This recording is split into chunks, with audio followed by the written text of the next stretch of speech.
भाई लोग आज बात करना मंगता पंजाब के द रियल रॉकी की। बोले तो अक्खे पंजाब में इस बंदे ने 2006 से लेकर 2012 तक क्राइम का ऐसा वॉर जोन खड़ा कर डाला जिसमें एक बार छोकरा घुस गएला फिर बाहर आने का रास्ता न था। इस छोकरे के दिमाग में क्राइम सिंडिकेट को एग्जीक्यूट करने का जो गेम प्लान था, ऐसा गेम प्लान शायद ही पंजाब के किसी गैंगस्टर में होएगा। वो बोलता पुलिस लोग आएगा ना, बत्ती लगा के तो बोलने का रॉकी भाई आया था। मामा पुलिस को सोने का अंगूठी पहना था। यही वजह है कि पुलिस लोग उसको सेकंड भी करता और सलाम भी ठोकता था। फजिल का इसका इलाका था और इसके इलाके में कोई सियाणपति दिखा था फिर तो उसको बिना बालों का झिंगुर बना डालता। पीडू ये केजीएफ फिल्म का रॉकी ना है, ये रियल लाइफ का रॉकी है। डायरेक्ट मैन पार्ट काट डालता। तो भाई लोग वीडियो शुरू हो उससे पहले चैनल को सब्सक्राइब जरूर करें। पंजाब फाजिलका के एक गांव का रहने वाला जसविंदर उर्फ रॉकी फाजिलका बचपन से ही लड़ाई झगड़े वाला बोले तो छोटा बैग बड़ा धमाका। 12वीं तक आते आते उसने कई छोकरे लोग को फोड़ डाला था। साल 1994 में पहली बार रॉकी के मत्थे एफआईआर दर्ज हो गए। इस कांड ने उसके फादर का दिमाग हैंग कर डाला। छोकरे के लक्षण ठीक ना थे, इस वास्ते पिता ने कुछ दिनों फाजिलका से दूर रखने के लिए उसे भेज दिए चंडीगढ़। अब फाजिलका का जसविंदर रॉकी जा पहुंचेला चंडीगढ़ कॉलेज करने, मगर छोकरे के अंदर कीड़ा था भाई बनने का। इधर भी मामू ने लड़ाई झगड़े स्टार्ट कर दिए। कैसे ना करता, लौंडा जवान था, गर्म खून था, ऊपर से सरदार, जो भी टकरा था उसका गोलगप्पा बना डालता। इसी बीच जसविंदर का सेटिंग हुएला डिम्पी चंदबान से। अब डिम्पी चंदबान क्या चीज था यह जानना मांगता तो अपन उसका वीडियो एंड स्क्रीन पर चिपका दे रेला, देख लेने का। अब डिम्पी चंदबान का रुतबा और पावर देख जसविंदर काफी इम्प्रेस हुएला, उसे गुरु मानने लगा। तभी डिम्पी चंदबान के जिगरी बोले तो बबजिंदर बबली का चंडीगढ़ की 18 सेक्टर में दबंग गैंगस्टर बोले तो कोका से लफड़ा हो गया। दरअसल गाड़ियों को ओवरटेक करने के चक्कर में लफड़ा इस कदर बढ़ गया कि कोका ने बबली को गोलियों से भून डाला। किस्मत का धनी बबजिंदर बबली बच गया, मगर उसका बॉडी अपाइज हो गया। दोस्त की यह हालत देख डिम्पी चंदबान से रहा नहीं गया। कोका को ठोकने का गेम प्लान तैयार हो गया। कोका को ठोकने की जिम्मेदारी दी गई जसविंदर को। एक दिन चंडीगढ़ में पेट्रोल पंप के सामने जसविंदर ने कोका को अनगिनत गोलियां ठोक डाली, मगर गोलियां एग्जैक्ट उसकी कमर के नीचे ठोकी गई और बबजिंदर की तरह कोका भी अपाइज हो गया। अब जसविंदर बन चुका था खूंखार गैंगस्टर रॉकी और पीछे टैगलाइन लगा फाजिलका का, बोले तो गैंगस्टर रॉकी फाजिलका। कोका को लुढ़काने के बाद रॉकी डिम्पी चंदबान के लिए खासम खास हो गया। वहीं डिम्पी यूपी के सबसे बड़े दादा बोले तो मुख्तार अंसारी के लिए काम करता, तो रॉकी का भी उसके सेटिंग हुएला।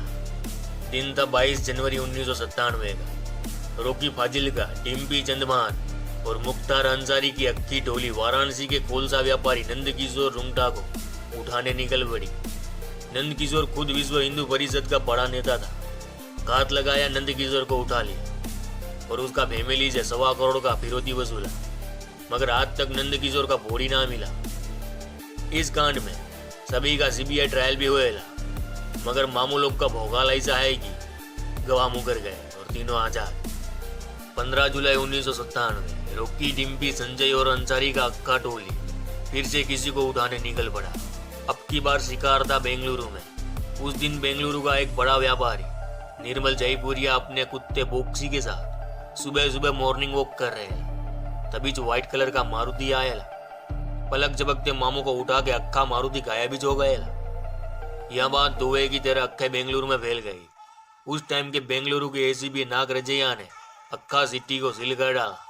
चप्पे चप्पे पर बेंगलुरु पुलिस तैनात हो गए। बोले तो अक्खा बेंगलुरु सिटी कोंडाने का किला माफिक हो गया। वहीं कुछ ही दिनों में सारे पंडर पुलिस के हत्थे भी चढ़ गए। 2002 तक यहाँ केस चला।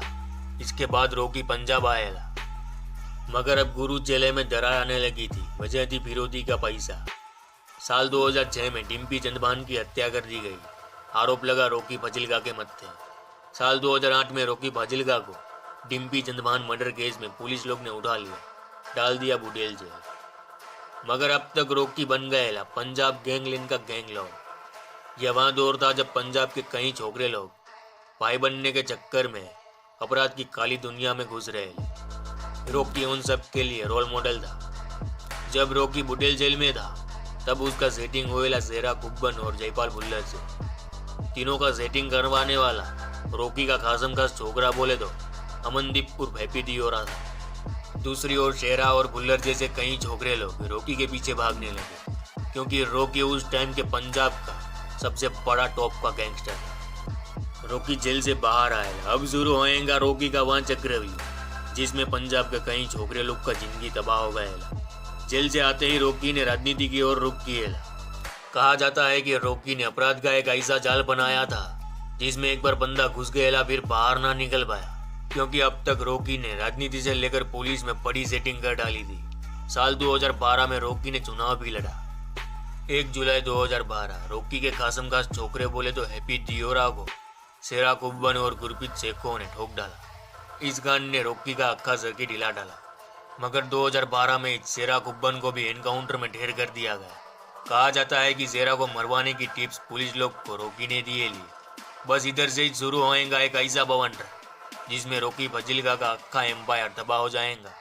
शेरा की मौत के बाद जयपाल भुल्लर, विकी गौंडर, प्रेमा लाहौरिया, गुरप्रीत सेखो, हेरी चड्डा, नीता दियोल, पलविंदर पिंदा जैसे 12-13 गैंगस्टर लोग एकजुट हो गए। मकसद एक ही था, रॉकी फजिल्का का खात्मा। साल 2016 का शुरू हो गया। रॉकी को महसूस होने लगा था कि एक आंधी उठ गई, पटरी पकड़ ली, रॉकी के साम्राज्य की ओर आ रही। मगर रॉकी को एक गुरूर भी था कि वो जहाँ खड़ा है ना, वहाँ पहुँच पाना झिंगुरों के बस में ना है। मगर नियति के खेल को कौन समझ पाया। 2016 का अप्रैल महीना था। रॉकी अपने दोस्त के यहाँ एक फंक्शन में शिमला जा पहुंचा। फंक्शन खत्म कर वापिस आ रहे रॉकी का गाड़ी परवाणों के टिट्टियार होटल के पास पहुंचा के 2 छोकरे लोग कट्टा थाम रोड पे खड़े थे। जैसे ही ड्राइवर ने ब्रेक मारा कि ढाई ढाई करती गोलियां बंदूक से निकली, रॉकी के बॉडी को छल्ली कर आर पार हो गई। वहां गोलियां चलाने वाले थे जयपाल भुल्लर और तीर्थ ढिल्लो। इसके साथ पंजाब क्राइम सिंडिकेट का एक पन्ना चल गया। और हाँ, अपन भले अपराधी का कहानी सुनाता हो, मगर अपन किसी भी क्राइम या क्रिमिनल को सपोर्ट नहीं करते। तो चलो भाई लोग, इस गुज्जू भाई का राम राम मिलते हैं फिर।